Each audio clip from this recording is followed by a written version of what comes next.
Every couple of years, countries from around the globe send tributes to participate in a fierce battle to win precious metals, which they will then proudly take back to their respective countries. And no, I'm not talking about the Hunger Games. I am talking about our modern-day Olympics. These games have made brilliantly performing athletes into household names and celebrities. But hidden amongst these elite athletes are snakes. I'm John Dodson, and today, on The Secret Sits, we are going to talk about the ghastly deeds of Dr. Aly Nassar. Aly Nassar was born on August 16th of 1963 in Farmington Hills, Michigan, to Fred and Mary Nassar. He began working as a student athletic trainer for the women's gymnastics team at North Farmington High School at age 15 in 1978, on the recommendation of his older brother Mike, who was also an athletic trainer at the school. Nassar graduated from North Farmington High School in 1981.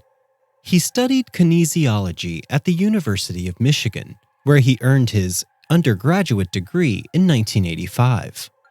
During this time, he worked for the university's football and track and field teams. He married Stephanie Lynn Anderson on October 19, 1996, and they had 2 daughters and a son.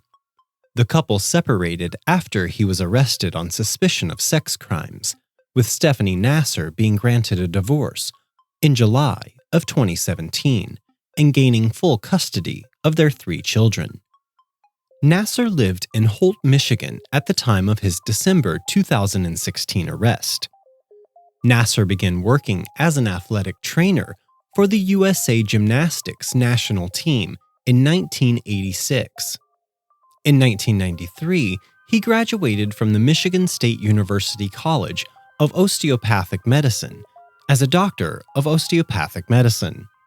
He completed his residency training in family practice at St. Lawrence Hospital before completing a fellowship in sports medicine in 1997.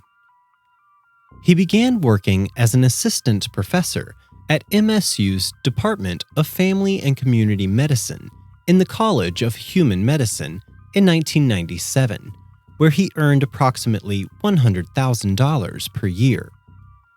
Nassar is listed as a co-author on at least 6 research papers on the treatment of gymnastics injuries. He began working as a team doctor at Holt High School in 1996. In 1988, Nassar began working with John Geddert at Twistars, a gymnastics training club.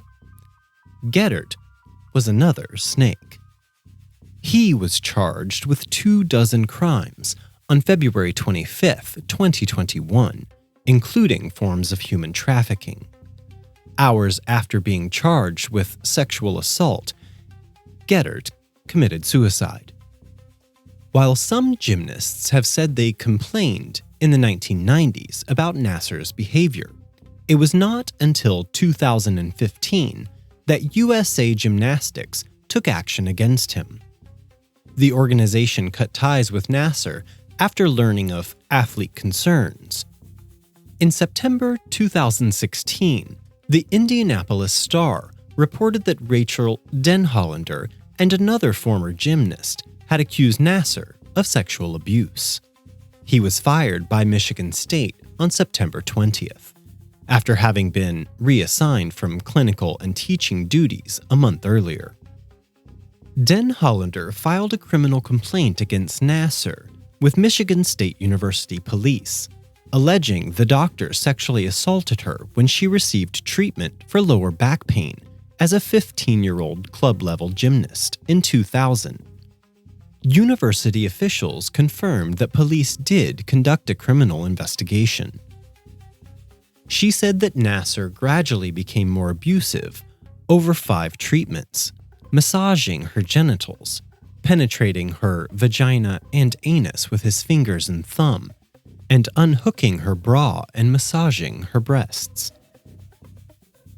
She said she also relayed those details to the police. Nassar's attorney said his client never used a procedure that involved penetration. Denhollander said her mother was present during Nassar's treatments, but that he positioned himself and her in such a way that only her head and back were visible. "I was terrified," she recalled. "I was ashamed. I was very embarrassed. And I was very confused, trying to reconcile what was happening with the person he was supposed to be. He's this famous doctor. He's trusted by my friends. He's trusted by these other gymnasts. How could he reach this position in the medical profession?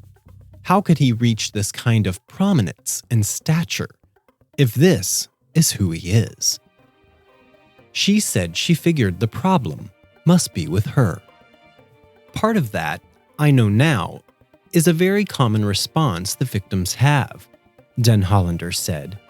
It's much easier in some ways to hide from what's happening and just go somewhere else mentally. It was easier to not have to verbalize and recognize what was happening. In February 2017, 3 former gymnasts, Jeanette Antonlin, Jessica Howard, and Jamie Dantzscher, gave an interview for 60 Minutes in which they said that Nassar had sexually abused them.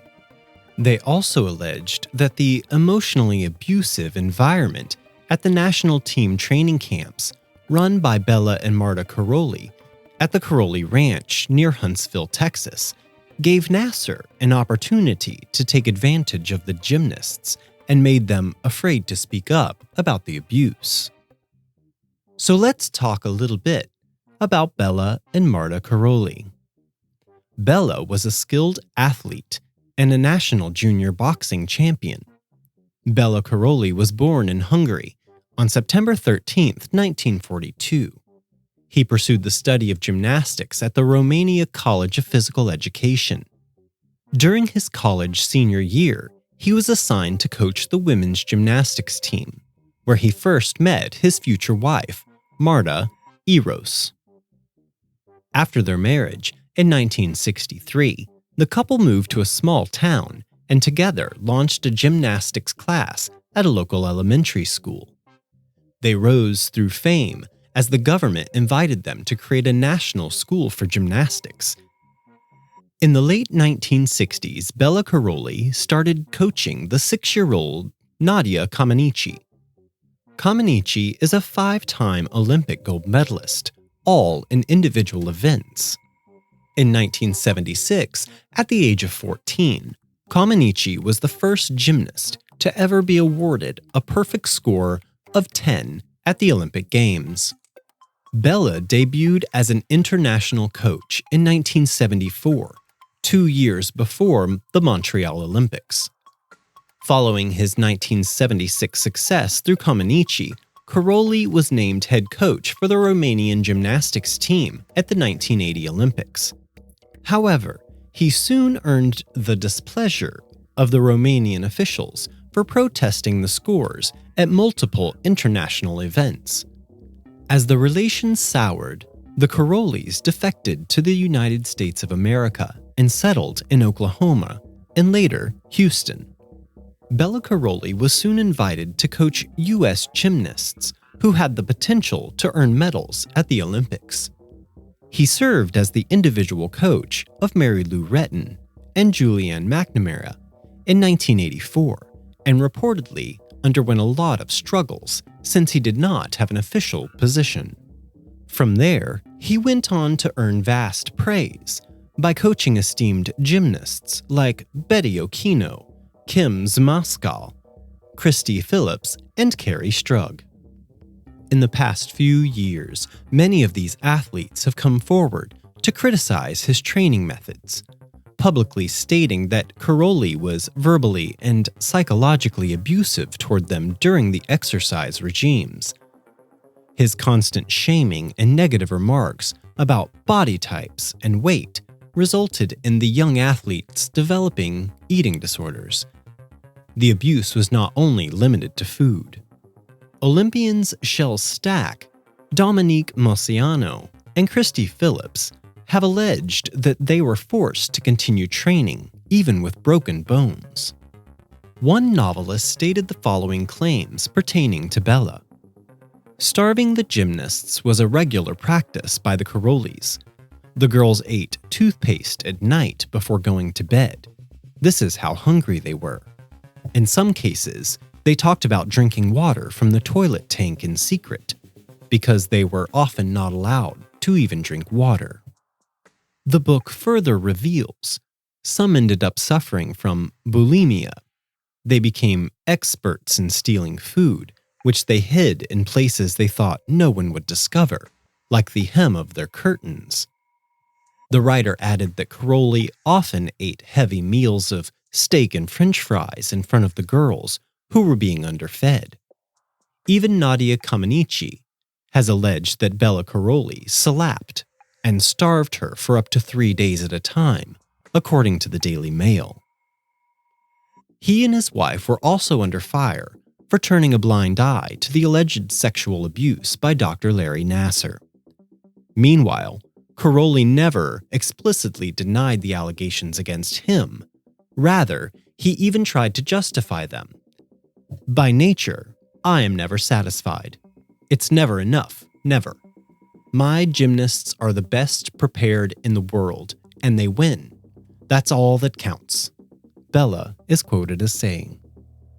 Rachael Denhollander, one of the first women to publicly accuse Nassar, said in court in May 2017 that Nassar had sexually abused her on 5 doctor's visits in 2000 when she was 15 years old. Olympic gold medalist McKayla Maroney, using the hashtag #MeToo on Twitter, said that Nassar had repeatedly molested her from 2008, when she was 13 years old, until she retired from the sport 8 years later in 2016. Maroney subsequently filed a lawsuit against Nassar, Michigan State University, the United States Olympic Committee, and USA Gymnastics. The lawsuit accused USA Gymnastics of covering up the sexual abuse by requiring her to sign a non-disclosure agreement for her $1.25 million settlement. Maroney's attorney, John Manley, called Nassar a pedophile doctor. During a 60 Minutes interview, Olympic gold medalist Aly Raisman said that Nassar had also sexually abused her. Raisman said that Nassar molested her when she was 15 years old. Gabby Douglas sent a tweet saying that dressing in a provocative/sexual way incites the wrong crowd. She was criticized for it by fellow Olympic teammate Simone Biles and others, who interpreted the tweet as criticism of Raisman and victim shaming.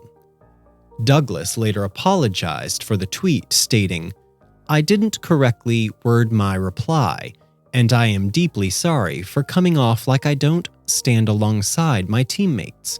Regardless of what you wear, abuse, under any circumstance, is never acceptable. I am with you."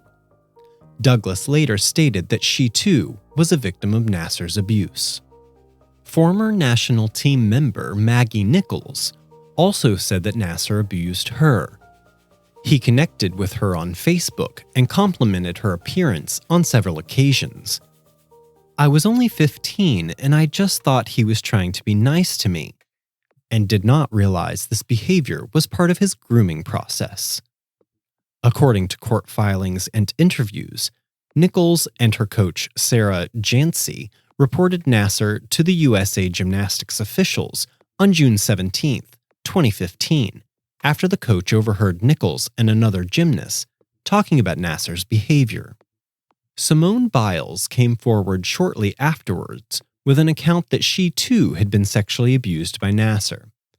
Jordan Weber made an impact statement at Nassar's court sentencing, in which she also accused Nassar of sexually abusing her during her time at USA Gymnastics and talked of its effects.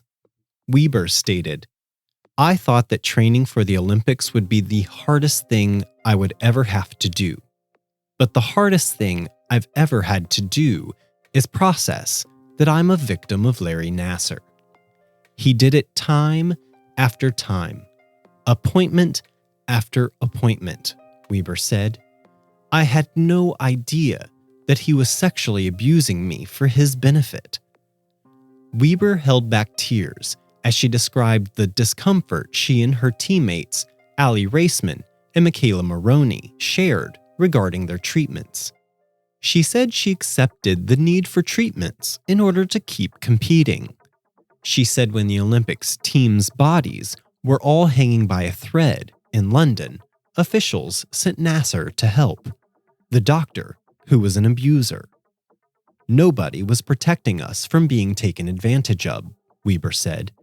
Nobody was even concerned about whether or not we were being abused. Weber called out the failings of USA Gymnastics, the U.S. Olympic Committee, and Michigan State University while speaking about her experience. I am angry with myself for not recognizing the abuse, and that's something I'm struggling with today. To this day, I don't know how he could have been allowed to do this for so long. She said that her story and the stories of the more than 100 other women are important. Even though I'm a victim, I do not and will not live my life as one, Weber said. I am an Olympian. Nassar was indicted on November 22, 2016, on several state charges of sexual assault of a child from 1998 through 2005. The crimes allegedly began when the victim was 6 years old. He was charged with 22 counts of first-degree criminal sexual conduct with minors, 15 in Ingham County and 7 in neighboring Eaton County. The allegations asserted that Nassar had molested 7 girls under the guise that he was providing legitimate medical treatment, both at his home and in a clinic on the MSU campus. Bail was set at $1 million, and Nassar was released from jail the same day after posting bond. He was arraigned on December 8th of 2016, where he pleaded not guilty to all charges. He remained free on bail until his December 16th arrest on federal charges.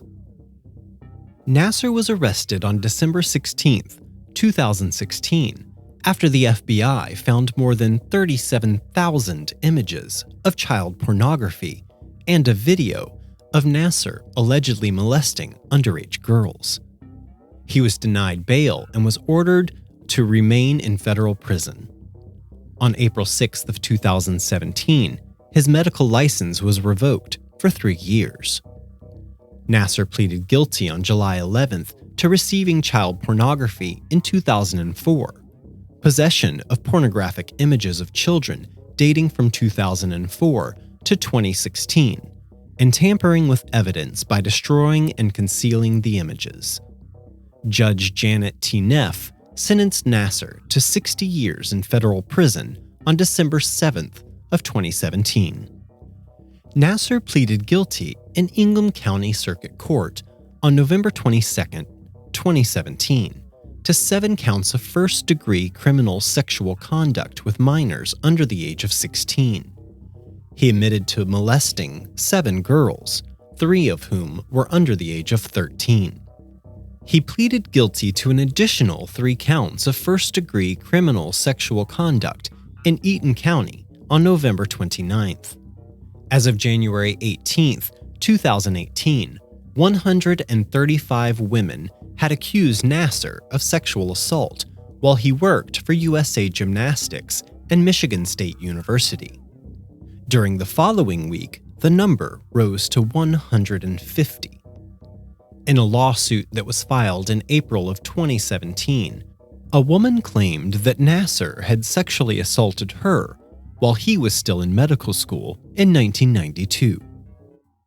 On January 24, 2018, Judge Rosemarie Aquilina of Ingham County sentenced Nassar to 40 to 175 years in prison for the sexual assault of minors, to which he pleaded on November 22nd. Judge Aquilina let every single victim who wanted to speak do so during the sentencing phase of Nassar's trial, and dismissed objections raised to this ruling by Nassar himself. She famously told Rachael Denhollander, the first to give her statement, "You started the tidal wave. You made all of this happen. You made all of these voices matter. You are the bravest person I have ever had in my courtroom." During the sentencing, the judge informed Nassar that he had missed numerous chances to receive treatment for his sexual urges, as Nassar had been aware of these urges himself from a very young age. She also said that there were likely dozens of additional victims that had not come forward, and made it clear that Nassar would never be free again. Nassar was practicing without a Texas medical license while he worked at the Caroli's Ranch in Huntsville. According to McKayla Maroney, this is where Nassar molested young women for more than 15 years. Practicing medicine without a license in Texas is a third-degree felony, although it is rarely prosecuted. On January 31st, 2018, a Michigan judge said that there were over 265 identified victims and an infinite number of victims of sexual misconduct. On February 5th, 2018, Judge Janice Cunningham of Eaton County sentenced Nassar to 40 to 125 years in prison for the 3 counts of criminal assault for which he had pleaded on November 29th. Nassar apologized for his years of abuse, saying that the strong effects that his victims' statements had on him pales in comparison to the suffering he inflicted on them. Despite this, Cunningham stated that Nassar was still in denial about the devastating impact of his crimes. The Eaton County sentence will run concurrently with the Ingham County sentence. Nassar's state sentences will begin upon his completion of his federal child pornography sentence. Neff ordered any sentences imposed at the state level to run consecutively with the federal sentence. Nassar was transferred to the United States Penitentiary in Tucson, Arizona, in February of 2018. He had been transferred prior to this from Eaton County Jail to the Federal Detention Center at FCI Milan near Milan, Michigan. In August 2018, the Detroit News reported that Nassar was transferred to the Federal Transfer Center in Oklahoma City, Oklahoma. According to his lawyers, Nassar was assaulted almost as soon as he was placed in the general population at USP Tucson, and an investigation subsequently determined that Nassar could not safely be held at Tucson. As a result, he was moved to the United States Penitentiary, Coleman, in Florida. His earliest possible release date from federal custody is January 30th, 2068. If he is still alive at this point, he will be 104 years old and will immediately be transferred to Michigan State Prison to serve out his state sentences. As a result, Nassar will serve a minimum of 90 years, 1 month, and 23 days in prison if still alive, though his federal sentence alone makes it extremely probable that he will die in prison. More than 150 federal and state lawsuits have since been filed against Nassar, Michigan State University, the U.S. Olympics Committee, USA Gymnastics, and the Twist Stars Gymnastics Club. The entire 18-member board of the USA Gymnastics, including Steve Penny, tendered their resignations. Penny was accused by former Olympic gymnast Dominique Moceanu of being at the forefront of USA Gymnastics ignoring the abuse of gymnasts. She personally called for his resignation. USA Gymnastics responded by saying that Penny was a leader in ensuring the safety and well-being of USA Gymnastics gymnasts. However, while being questioned under oath, Penny testified that USA Gymnastics rarely forwarded allegations of child abuse to police or Child Protective Services without being asked to, because of a belief that there was not a duty to report abuse, because of concerns about damaging a coach's reputation if an abuse allegation were false. That is just disgusting. MSU President Lou Anna Simon and MSU Director of Athletics Mark Hollis also both resigned. Nassar's crimes committed at MSU and USA Gymnastics have drawn comparisons to Coach Jerry Sandusky's sexual abuse crimes at Penn State University. In both of these cases, institutional authorities turned the other way or tried to hide the activities of child molesters instead of immediately contacting law enforcement.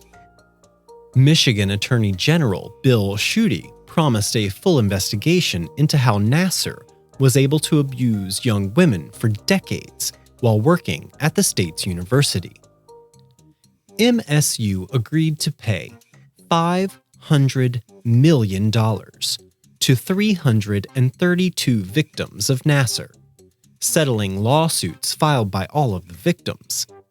And this was the largest settlement agreement in history made by a university for a sexual abuse case.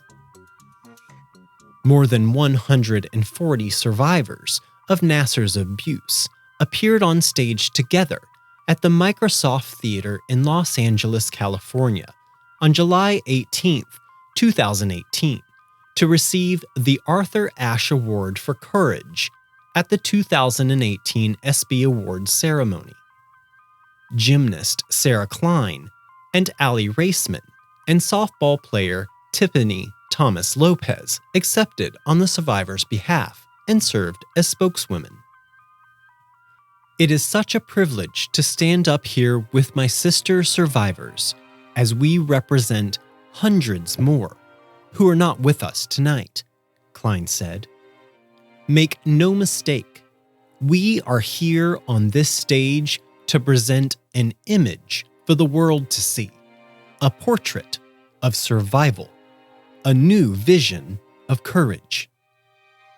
And she did not hold back when it came to calling out the United States Olympic Committee, USA Gymnastics, and Michigan State University, saying they placed money and medals above safety and child athletes.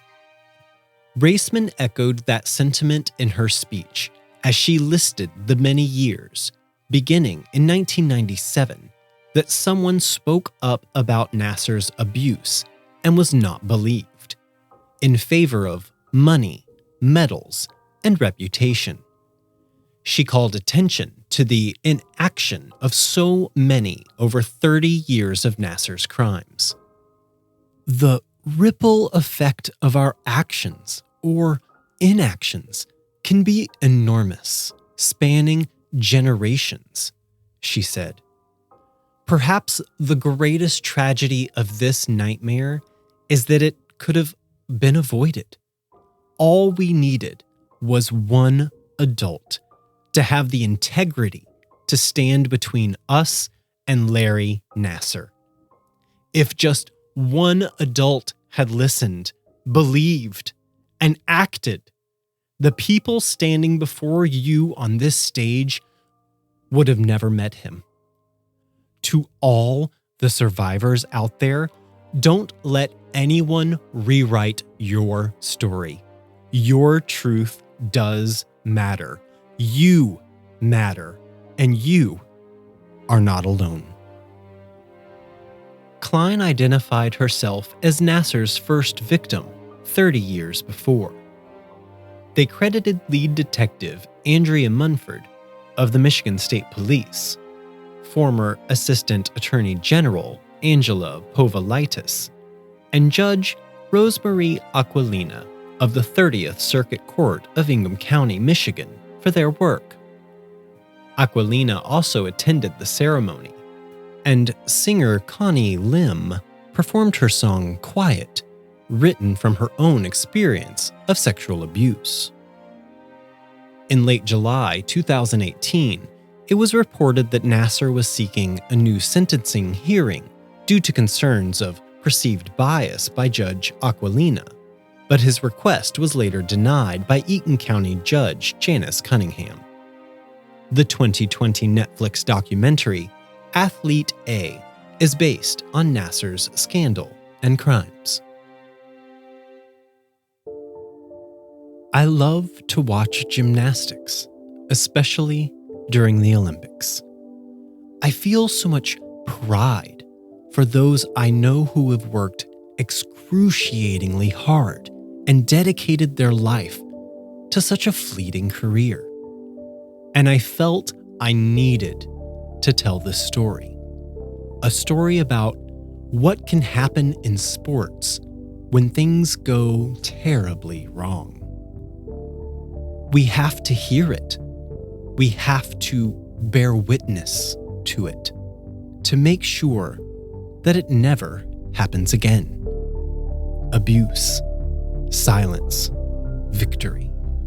Abuse, silence, victory. The cycle was repeated for generations. So let me say this. Let us end this cycle now.